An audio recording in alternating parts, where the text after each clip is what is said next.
Oke. Hari ini kita melanjutkan pertemuan minggu lalu. Kalau minggu lalu kita membahas penerapan diferensial untuk satu variabel, sekarang kita akan ke penerapan diferensial dengan dua variabel bebas. Ya, kemarin satu variabel bebas, sekarang dua variabel bebas.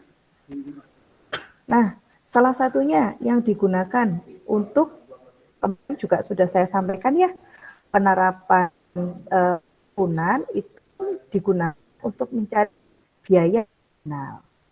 Ya, dari mana? Dari penurunan ini. Biaya marginal itu apa? Penjelasannya masih sama seperti minggu lalu, baik itu satu variabel bebas atau dua variabel bebas itu tidak mempengaruhi definisi dari biaya marginal. Biaya marginal biaya produksi untuk menghasilkan dua produk X dan Y dinyatakan oleh, ini kenapa dua produk? Karena kita bicara dua variabel bebas, makanya kita dua produk. Kita bisa gunakan X atau bisa kita gunakan X1, X2, seperti itu. Seperti apa penulisannya? Jika kemarin kita tuliskan total cost ya adalah fungsi dari quantity X gini ya untuk satu variabel bebas. Karena sekarang adalah dua variabel bebas, maka fungsinya itu mengandung X dan mengandung Y. Gitu ya. Jadi ini kan bentuk umumnya. Nanti bentuk fungsinya itu bisa saja kayak gini, misalkan TC sama dengan 2X plus 3Y, seperti itu ya. Jadi kalau kita penulisan secara umum, fungsinya fungsi terhadap quantity X dan fungsi terhadap quantity Y. Nah, fungsi biaya marginal, ya, itu dituliskan seperti ini kemarin ya, sama persis seperti ini. Ini turunan ya sebenarnya. Delta TC terhadap delta X gitu ya. Biaya marginal TC terhadap X. Nah, ini kita tuliskan seperti itu. Kemarin kita tuliskan gimana? Dia akan lebih besar dari 0 turunannya. Terus kemudian, ini D juga ya, DTC turunan dari total cost terhadap quantity Y atau biaya marginal TC terhadap Y. Ini kita tuliskan dia juga harus lebih besar dari 0. Ini D ya. Ini ya, DTC per DQX. Nah, ini biasanya kalau kita di kalkulus, kita dituliskannya seperti ini. D, Y per DX gitu ya, sama aja. Jadi ini adalah variabel bebasnya, ini adalah fungsinya. Seperti itu.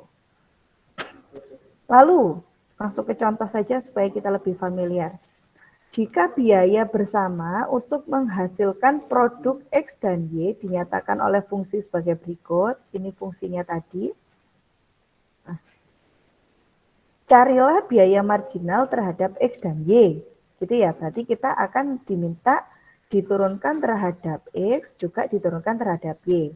Saya tulis lagi, total cost-nya adalah 100 ditambah 5QX kuadrat ditambah QX QY gitu ya, ditambah QY kuadrat gitu ya. Terserah sih kita bisa menuliskan QX atau kita tulis X saja gitu ya. Kalau kita tulis X saja berarti nanti DTC per DX. Kalau kita tulis QX berarti kita carinya DTC per DQX seperti apa Bu? Ya langsung aja kita cari. Dia kan diminta mencari biaya marginal terhadap X dan Y gitu ya. Rumusnya itu adalah tadi apa? DTC per DQX sama dengan 0 gitu ya. Dia tadi bilangnya harus lebih besar dari 0 gitu. Kita anggap saja biaya marginalnya mentoknya sama dengan 0. Maka fungsi yang atas ini kita turunkan terhadap QX. Berapakah? 100 kita turunkan terhadap QX berapa? 0. 0. Terus yang ini kita turunkan terhadap QX? 10 QX. 10 QX. Yang ini kita turunkan terhadap QX? 1. Hah? QY-nya kita anggap konstanta ya. Kalau kita turunkan terhadap QX, QY-nya kita anggap sebagai konstanta. Jadi berapa? Anggap aja kayak 2QX diturunkan terhadap QX, hasilnya?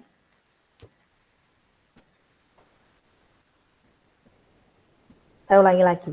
ketika suatu fungsi kita turunkan terhadap Qx gitu ya, kita turunkan terhadap X misalkan, maka Y-nya adalah dianggap konstan. Sehingga ketika kita diminta turunan dari Qx, Qy, hasilnya adalah Qy, gitu ya.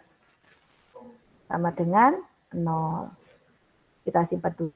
Nah, sekarang kita cek biaya marginal terhadap Y. Terhadap Y ya. DTC per DXY terhadap QY, sama dengan 0, maka kita turunkan terhadap QY. Loh Bu, ini kok nggak diturunkan? 0 ya. Karena kita diminta diturunkan terhadap, oh ini sudah dikerjakan ya. Ya, ini ya sudah ya, 10X per ini. Terus yang ini juga sama, kita turunkan 100, kita anggap konstanta, diturunkan 0. 5XQ karena dia konstanta, turunannya 0. Yang ini berarti karena dia diturunkan terhadap QY, maka QX-nya adalah konstanta. Maka hasilnya adalah QX. Ditambah 2QY. Sama dengan 0. Seperti itu. Atau belum kita sama dengan kan 0. Kita ikutin yang atas dulu. Ini ya. Ini ya. Oke, saya ulangi lagi. Kita tulis ulang, kita geser aja. 10X plus QY. Yang ini QY, QX plus 2QY.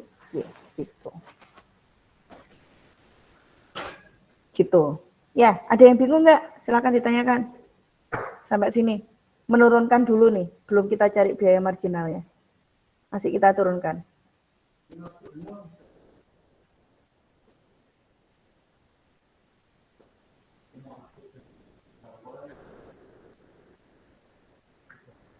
Ada yang tanyakan?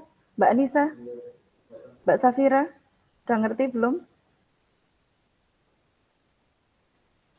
Kalau dari saya enggak, Bu. Enggak, oke. Mas Sultan? Mas Sultan ada yang ingin tanyakan? Mas Sultan masih nganter mamanya ya. Oke, saya lanjutkan. Saya rasa nggak masalah ya, kalau untuk turunannya gampang. Lalu kemudian, nah kita akan mencari nih, karena kita diminta untuk mencari biaya marginal, nah di sini kan tidak kita ketahui QX-nya itu berapa gitu ya, QX-nya itu berapa, QY-nya itu berapa. Cara yang pertama bisa kita lakukan, kita adalah memisalkan, ini kan yang saya hilangkan dulu ya, yang penting teman-teman sudah paham. Cara yang pertama kita lakukan, kita melakukan permisalan dengan permisalan bebas misalkan. Tapi sebenarnya akan lebih baik kalau kita langsung menemukan nilai aslinya. Nah ini kita misalkan nilai QX-nya itu kita ambil 2, nilai QY-nya 3. Maka apa yang terjadi? Turunan tadi, turunan TCQX itu artinya kan berarti biaya marginal terhadap X itu ada 23. Di sisi lain, DTC per DQY atau artinya dia adalah biaya marginal terhadap Y itu adalah 8. Ini dengan cara kita misalkan tadi, kuantiti X-nya berapa, kuantiti Y-nya berapa. Jumlah dari produk X-nya, jumlah dari produk Y-nya berapa. Tapi ada juga nanti kita menemukan soal yang sudah diketahui X-nya berapa, Y-nya berapa, sehingga kita tidak perlu dimisalkan. Seperti itu. Bu, boleh kita misalkan lagi gitu ya. Boleh, Anda mau misalkan mau ngambil kebalikannya, QX-nya 3, QY-nya 2 misalkan. Apa yang kita temukan? Oh, ternyata biaya marginal terhadap X sekian, biaya marginal terhadap Y sekian. Nah, itu tadi jika QX dianggap konstan, yaitu 2 misalkan. Maka setiap tambahan 1 unit produksi QY akan menambah biaya sebesar 8. Jadi kita harus bisa mengaitkan antara produk X dan produk Y. Ya. Coba dilihat kesimpulannya ya. Kita mengaitkan antara produk X dan produk Y. Jika QX kita anggap konstan, yaitu kita ambil nilainya adalah 2, maka setiap tambahan 1 unit produksi QY akan menambah biaya sebesar 8. Ini hasil dari biaya marginal Y. Seperti itu. Ada yang ingin tanyakan?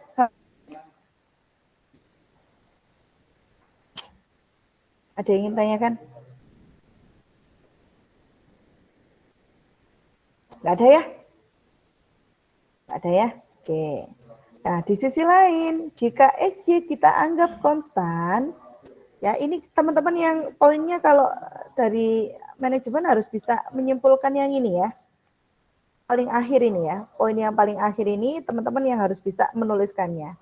Karena perhitungan matematika itu ibaratnya hanya proses yang Anda tempuh untuk mendapatkan poin ini. Ini yang seharusnya teman-teman bisa.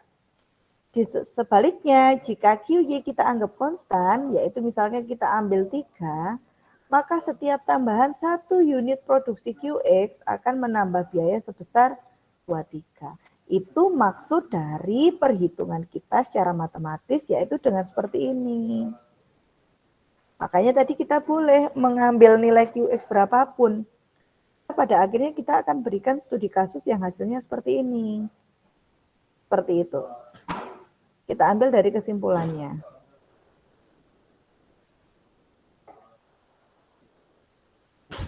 Ada yang ingin tanyakan sampai sini? Poin yang paling besar penilaiannya ya untuk anak manajemen pada poin ininya. Jadi teman-teman harus bisa memberi kesimpulan seperti ini. Perhitungan itu hanyalah proses.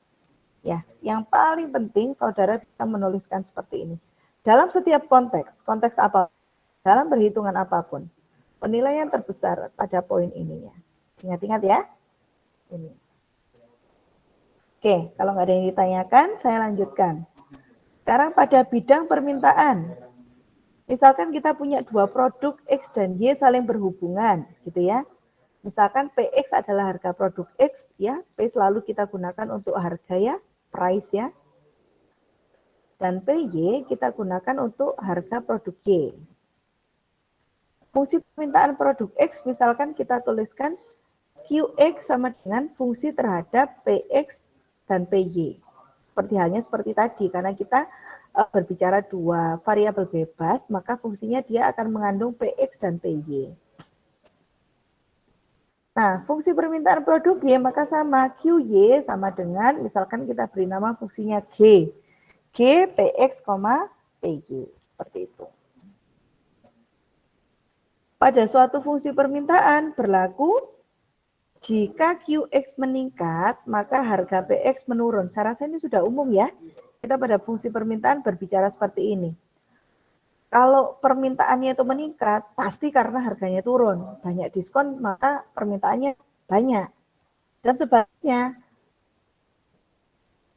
ini pun juga sama ya, pada QY meningkat, maka PY juga turun. Ini jika produknya dipisah.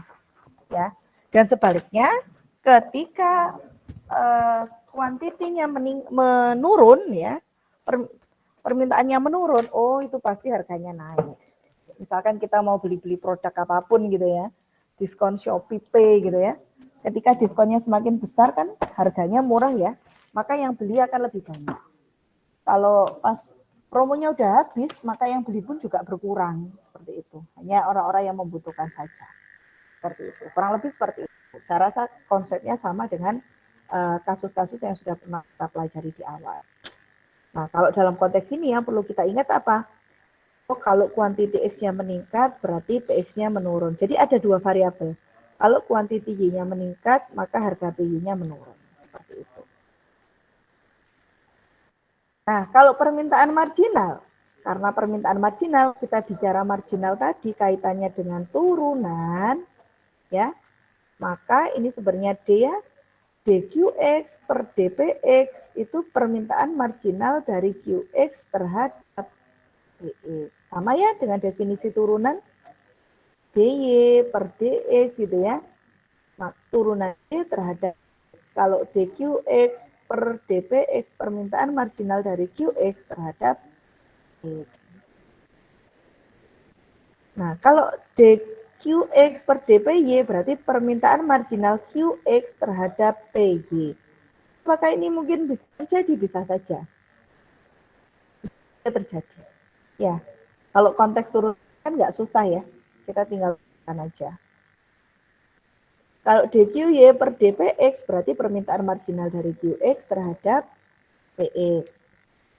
Dan selanjutnya DQY per DPY, permintaan marginal dari QY terhadap PY. Ini yang perlu diketahui apa Bu definisinya? Ya, sekali lagi saudara harus bisa menjelaskan. Tidak hanya bisa menyelesaikan, tapi saudara harus bisa menjelaskan. Apa maksudnya kalau saya bilang DQX per PY sama dengan 5? Itu artinya apa? Nah ya, nanti kita akan pelajari di sana. Pada permintaan margin, dia akan berlaku DQX per DPX dan DQY per DPY adalah negatif untuk semua nilai PX dan PY. Ya, karena kita tahu kalau untuk fungsi permintaan dia kan minus ya di depannya P. Sehingga turunan dari Q terhadap yang sendiri ya, DQX per DPX dan DQY per PY, dia selalu negatif untuk semua nilai PX dan PY. Kalau DQX per DPY dan DQY dan per DPX itu dia negatif jika ada syarat PX dan PY tertentu. Nanti akan bergantung dengan fungsinya.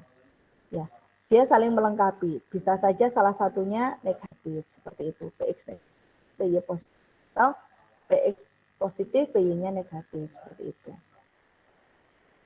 Nah, terus kemudian ini diingat-ingat ya, DQX per DPY dan DQY per DPX itu dia akan positif, maka kebalikannya kayak ini ya, dia saling berpasangan ya, saling bersaing. Kalau ini saling melengkapi, kalau dia hasilnya keduanya negatif misalkan, dia keduanya negatif, maka gimana ceritanya mereka itu melengkapi ya. Kalau keduanya positif, dia saling bersaing. Jadi nanti teman-teman harus bisa menceritakan. Setelah kita lihat biaya marginal dari DQX per DPY hasilnya adalah positif, misalkan DQY dan DPX itu hasilnya juga positif. Oh ternyata itu katakan bahwa kedua produk tersebut itu saling bersaing untuk mendapatkan customer. Seperti itu. Itu yang poin penting teman-teman harus bisa menjelaskan. Seperti itu. Misalkan X dan PY, produk X dan XY adalah saling melengkapi sesuai dengan kebutuhannya. Yang itu butuh yang X, berarti nggak beli yang Y. Butuh yang Y, nggak beli yang X, seperti itu. Ya. Terus kalau DX per DPY, DY per DPY mempunyai tanda tidak sama, misalkan salah satu positif, salah satu negatif, tadi yang saya di sini ya, maka kedua produk tersebut tidak mempunyai hubungan komplementer maupun komplementer. Jadi ini ternyata beda. Misalkan yang satunya baju, yang satunya beras. Nggak ada hubungan. Kalau yang ini misalkan saling saing, ini misalkan terigu segitiga gitu ya, sama terigu Ania gitu ya, kita sebutnya ya.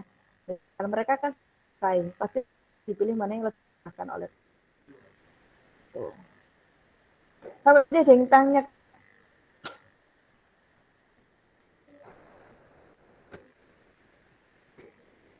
Sampai sini ada yang ingin tanyakan? Suara saya masih terdengar? Mbak Anissa? Iya Bu, terdengar. Ya, oke. Kalau hilang bilang ya. Ada yang ingin tanyakan sampai sini? Masih aman ya? Belum Bu, masih aman. Ya, oke, sip. Pokoknya konteksnya dalam masalah aplikasi, teman-teman harus bisa memikirkan secara ekonomi, itu ya. Dari hasil yang sudah kita temukan, itu maksudnya apa? Karena kita sudah bicara aplikasi. Ya, oke. Semakin bagus penjelasannya, semakin bagus nilainya. Nah, contoh nih, kita punya fungsi permintaan dari dua macam produk. Nah, ini kita lihat kenapa kita negatif, karena mesti di depannya P untuk fungsi permintaan itu negatif. Ya. Misal kita punya fungsi ini, QX sama QY. Maka fungsi permintaan marginalnya adalah, kita hitung dulu, mau yang mana dulu ya. Kita bisa menurunkan QX terhadap PX, kita bisa menurunkan QX terhadap PY. Ya. Yang QY pun juga demikian. QY bisa kita turunkan terhadap PX, kita bisa turunkan juga terhadap PY. Kita akan kerjakan, kita hitung keempatnya. Setelah kita turunkan, ini kan kemarin tadi disampaikan pasti negatif. Ini pun juga pasti negatif karena dia fungsi permintaan. Nah, ini kita lihat. Oh, kita akan membandingkan. Oh, dia sama-sama negatif. Tadi kita katakan apa? Jika sama-sama negatif, maka mereka dua produk tersebut saling bersaing. Gitu ya? Tadi ya? Saling bersaing. Nah, karena dqx per dp kurang dari 0, ini ya, yang dimaksud ini dan ini kurang dari 0, maka kedua produk tersebut bersifat saling melengkapi atau komplement. Kayak gitu, gampang ya? Misalkan nanti Anda mau tambahkan kesimpulan, produk yang dimaksud bisa saja berupa bla bla bla dan bla bla bla. Jika kita lihat di pasar kondisinya, misalkan seperti itu, dengan Anda detail menjelaskan seperti itu akan menjadi tambahan nilai untuk saudara. Seperti itu. Ya, gampang ya? Contoh yang kedua, kita punya fungsi permintaan juga seperti ini dan seperti ini. Kita lakukan hal yang sama. Qx kita turunkan terhadap Px, Qx kita turunkan terhadap Py. Qy kita turunkan terhadap Px, Qy kita turunkan terhadap Py. Berapa hasilnya? Misalkan kita sudah hitung. Kalau ini sudah pasti negatif, Bu. Ini sudah pasti negatif. Kita bandingkan mereka berdua. Oh, ternyata sama-sama positif. Tadi apa yang disampaikan? Kalau sama-sama positif. Ada yang masih ingat? Kalau sama-sama positif apa? Saling bersaing, Bu. Saling bersaing. Bagus. Maka kedua produk tersebut saling bersaing atau kompetitif. Di sini boleh Anda berikan contoh produknya yang saling bersaing seperti apa. Gitu ya. Nah, sekarang kita ke elastisitas permintaan parsial. Ya, elastisitas permintaan parsial. Misalkan ada dua produk X dan Y saling berhubungan. PX harga produk X, PY harga produk Y. Fungsi permintaan produk misalkan adalah seperti ini, gitu ya. Fungsi permintaan produk Y misalkan ini. Maka elastisitas permintaan parsial dapat ditunjukkan oleh, gitu ya, dapat ditunjukkan oleh, ini rumusnya. Oh, elastisitas QXPX terhadap PY sama dengan K itu nanti adalah suatu nilai. Rumusnya adalah seperti ini. Kita tinggal ikuti aja rumusnya. Elastisitas permintaan parsial dari QX terhadap PX dengan PY-nya konstan. Ini PY konstan. Ini PY-nya konstan. Ada dua lagi kondisinya. Kondisi lagi. Ini kondisi ketika PX-nya konstan. Jadi yang kita masukkan X-nya gitu loh. Yang kiri itu kita masukkan Y-nya. Lagi kondisi. Nah, ini kita lihat tadi kan QX diturunkan terhadap PX, QX diturunkan terhadap PY. Sekarang Q diturunkan terhadap PX di mana PY-nya adalah konstan. Kita pakai rumus ini. Ya. Tinggal ngikutin aja rumusnya saya rasa. Ini artinya elastisitas permintaan parsial dari QY terhadap PX dengan PY konstan. Kondisi yang keempat, sama ya, elastisitas fungsi QY diturunkan terhadap PY, di mana PX-nya konstan. Kita bisa mengikuti rumus seperti ini.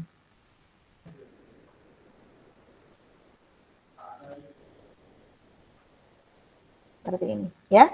Ini artinya elastisitas permintaan parsial dari QY terhadap PY dengan PX konstan. Seperti ini. Ada yang ingin ditanyakan, terutama terkait maksud dari rumusnya? Ada yang belum paham? Boleh ditanyakan?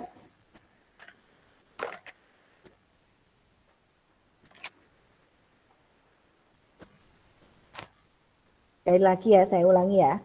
Ini bacanya elastisitas QX terhadap PX gitu ya. Elastisitas QX terhadap PX, elastisitas permintaan, elastisitas permintaan QX terhadap PX di mana PY-nya konstan. Dan seterusnya.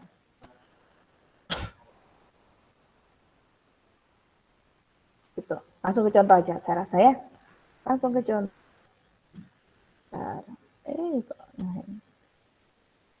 Contoh. Tadi kita punya rumus ini ya. Elastisitas QX terhadap PY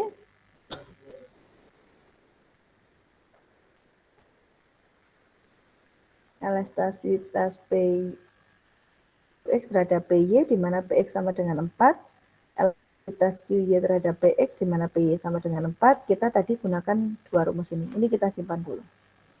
Untuk menentukan apakah kedua produk tersebut kompetitif atau komplementer. Apakah salah satu keduanya minus atau keduanya plus gitu ya. Contoh, jika fungsi permintaan di dua jenis produk ini pasti diketahui nanti ya. Kita pasti diketahui Qx sama Qy. Nah, cari dulu. Kita turunkan Qx terhadap Px ini ya. Py.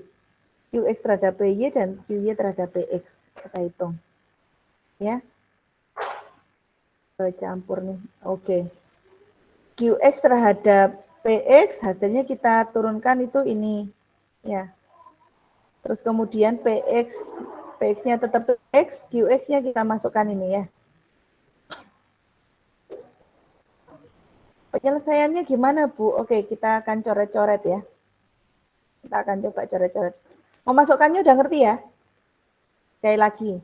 Qx saya turunkan terhadap Px. Berarti ini saya turunkan terhadap Px. Min 1,15 dibawa ke depan ya. Px min 1,15 ini dikurangi 1 gitu ya, aturan turunan. Berarti min 2,5. Kita dapat ini. Karena dia adalah dianggap konstanta, maka kita diamkan. Dia ibaratnya yang hanya mendampingi. Ya. Terus kemudian dikalikan Px per Qx. Px-nya kita biarkan tetap Px. Qx-nya kita masukkan fungsi ini. Kita masukkan. Oke. Nah, sekarang kita selesaikan nih. Kita hitung. Gimana cara ngitung? Bilangan berpangkat ini kan berarti pangkat 1 ya. Pangkat 1 ini pangkat min 1,5 dibagi. Kalau dibagi itu kan berarti dikurangi. 1 dikurangi 1,5 gitu ya. Jadi 2,5 ya. Jadi ini kita bisa rubah menulisnya min 1,5 Px 2,5 minus gitu ya. Py min 0,4 gitu ya. Dikalikan, ini tadi kita sudah selesaikan. Dia adalah P pangkat 2,5 gitu ya. Px ya. Per Py pangkat min 0,4. Sehingga apa yang kita bisa lakukan? Jelas, ini sama. Kita coret. Ya. Lalu ini saling menghilangkan kan? Ini pangkat min 2,5, ini pangkat plus 25. Kita coret. Kok bisa Bu dicoret? Bilangan berpangkatnya dikalikan, pangkatnya dijumlahkan. Min 2,5 ditambah 2,5 hasilnya 0. Sesuai pangkatkan 0, hasilnya adalah 1. Berarti 1 dikalikan min 1,5 hasilnya adalah 1,5. Solusi. Oke, ketemu. Paling tidak kita tahu negatif ya. Oke, yang kedua kita akan hitung yang sama. Nanti teman-teman di ini ya, saya masukkan ke YouTube ya. Silakan teman-teman baca lagi. Halnya dengan itu, elastisitas Qx terhadap Py. Berarti kita turunkan Qx terhadap Y. Ya, Qx terhadap Y kita turunkan. Sorry, Qy kayaknya ini ya. Ini apa nggak kebalik ya? Harusnya Qy diturunkan terhadap Px.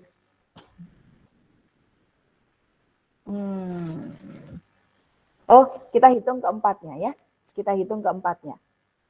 Sekarang Qx kita turunkan terhadap Py. Kita lakukan hal yang sama. Ini Qx terhadap Py. Sama dengan tadi. Kita masukkan tetap Py. Qx-nya kita masukkan Qx. Lalu kita selesaikan seperti yang Bu Puji tadi ya. Ini dengan selesaikan 1,5 ditarik ke atas. 0,4 ya. 0,4 ditarik ke atas berarti 4 ya. 1,4 dengan ini saling menghilangkan. Ini dengan ini saling menghilangkan. Ya, hasilnya adalah 0,4. Oke. Elastisitas Qx terhadap Px min 1,5. Elastisitas Qx terhadap Py min 0,4. Selanjutnya, elastisitas Qy terhadap Px dengan cara yang sama. Kita dapatkan ini ya. Ingat ini X, berarti ini pangkat 1, kita tarik ke atas, pangkatnya 2,5, ini hilang. Ini 0,5 ya. 0,5 ditarik ke atas, 1 tambah 0,5, 1,5, ini hilang. Lalu kemudian ini dicoret, ya, ini dicoret, kita punya min 0,5. Kemudian elastisitas QY terhadap PY, yang sama kita temukan dia min 0,4. Nah, apa yang kita lihat? Nah, apa yang kita lihat? Tadi kita akan berfokus pada fungsi yang variabelnya berbeda, gitu ya. Kalau QY terhadap PY kan tadi sudah kita sampaikan pasti minus, ya. Begitu juga yang QX terhadap PX itu kan pasti minus. Nah, yang kita perhatikan itu yang QX terhadap PY dan yang QY terhadap PX. Oh, ternyata hasilnya sama-sama minus. Karena dia sama-sama minus, maka kedua produk tersebut bersifat saling melengkapi atau komplement. Gampang ya? Ada yang belum paham? Boleh ditanyakan?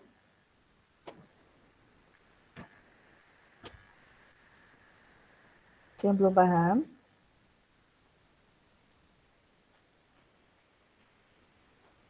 Mungkin bisa dilanjut Bu Uji. Oke, sip, mantap. Gampang ya. Dilanjut. Nah, kemudian fungsi produksi. Saya rasa konteksnya nanti akan sama ya. Perusahaan yang memproduksi satu output dengan menggunakan 2 input, ya. Misalkan kita kan butuh tenaga kerja yang mengerjakan. Terus kita juga butuh modal, dana untuk bahan misalkan. Tapi kita akan mengeluarkan satu produk, misalnya kita mau bikin baby doll gitu ya, baju tidur ya. Baju tidur kita kan tetap butuh modal buat kain, kita juga butuh tenaga kerja yang mengerjakan. Kalau demikian fungsinya kita tuliskan seperti ini. Q sama dengan F K, L. Fungsi terhadap K dan fungsi terhadap L. Jadi fungsinya itu bergantung dengan modal dan tenaga kerja. Produktivitas marginalnya dapat diketahui dengan seperti ini. FK, fungsi terhadap K. Marginal dari produk price. Price P itu price ya, harga dari K. Atau kita tuliskan seperti ini. Ini sama aja, artinya adalah produktivitas marginal dari modal. Ini K besar ya, bukan K kecil. Kalau K ya, kalau kita ini, karena di sini K itu adalah modal, maka kita bisa tuliskan bahwa jika kita menemukan fungsi seperti ini, artinya produktivitas marginal dari modal. Begitu juga ketika fungsinya seperti ini adalah L ya, artinya produktivitas marginal dari tenaga kerja.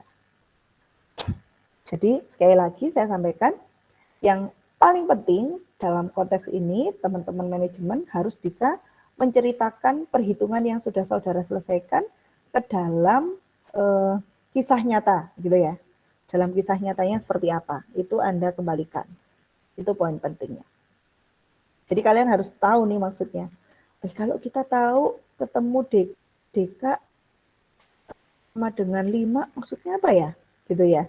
Anda harus bisa menceritakan, oh itu maksudnya produktivitas marginalnya dari modal itu paling tidak 5 kali gitu ya dari produk yang dikeluarkan. Misalkan seperti itu.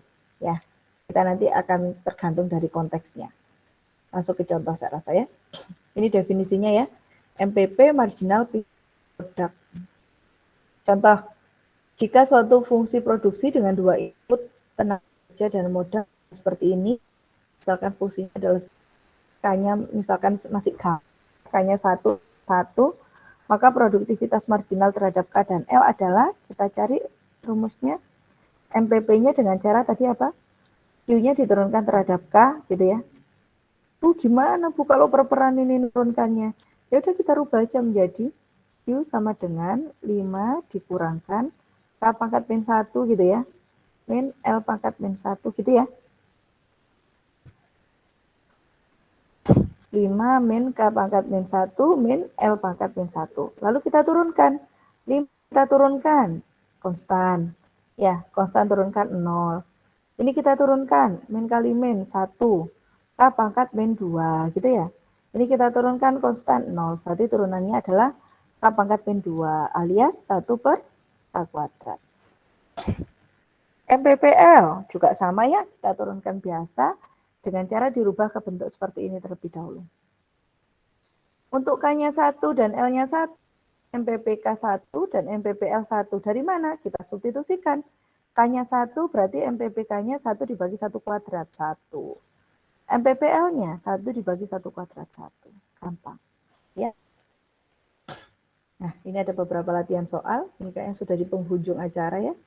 Silakan saudara hitung. Saya rasa tidak susah ini. Silakan dikerjakan. 3 soal ya. 3 soal AB. Ya, nggak apa-apa. Saya rasa nggak terlalu banyak. Ini. 3 soal dikerjakan. Sudah selesai kalimat motivasi. Masih dari Brian Dyson. Janganlah pernah menyerah ketika Anda masih mampu berusaha lagi. Tidak ada kata berakhir sampai Anda berhenti mencoba. Seperti itu. Silakan. Ada yang ingin ditanyakan terkait tugasnya? Tugas ini nanti saya gunakan sebagai tiket masuk UAS ya. Minggu depan kita UAS. Dan ini dikumpulkan saya harap sebelum UAS ya. Hari Jumat, sanggup? Sanggup, Bu. Oke. Sip, hari Jumat kita kumpulkan jam 12 ya, seperti biasanya. Sampai sini ada yang ingin tanyakan, silahkan. Kecepatan nggak Bu Puji menyampaikannya? Mas Rizky jangan keguguran ya. Menyimak Bu Puji. Pakai banget ya itu, Mas Rizky. Saya panggil Mbak.